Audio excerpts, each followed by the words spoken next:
द्रोणाचार्य को तो जानते ही होंगे।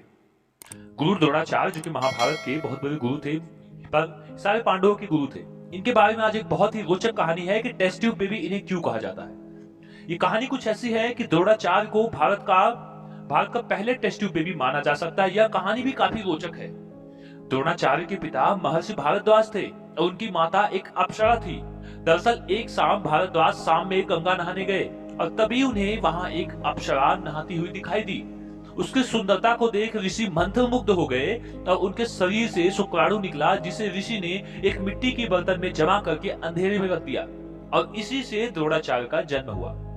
बहुत ही रोचक कहानी है क्योंकि किसी को ये नहीं पता कि द्रोणाचार्य जो है भारत के सबसे पहले टेस्ट ट्यूब बेबी है।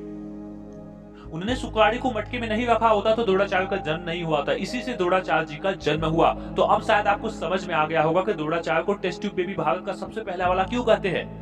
महाभारत की किसी एक और रोमांचक कहानी की बात करें तो जब पांडवों के पिता पांडु मरने के करीब थे तो उन्होंने अपने पुत्रों से कहा कि बुद्धिमान बनने और ज्ञान हासिल करने के लिए वे उनका मस्तिष्क खा जाएं। उन्होंने अपने बेटों से कहा कि अगर आपको बुद्धिमान बनना है, अगर आपको बहुत आगे जाना है तो मेरे मस्तिष्क को आप लोग खा जाएं। मेरे बुद्धि को खाने के बाद हो सकता है कि आप बहुत ही बुद्धिमान बन जाएं।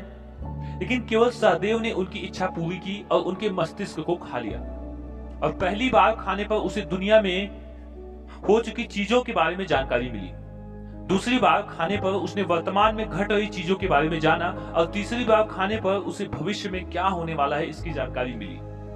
मतलब कुल मिला के पांचों पांडवों में जो सबसे छोटे भाई थे उन्होंने अपने पिता का मस्तिष्क खाया और उनको पता चला कि दुनिया में क्या कुछ हो रहा है। जब पहली बार उन्होंने खाया तो उन्हें दुनिया में जो कुछ भी हो चुका है उसके बारे में पता चला।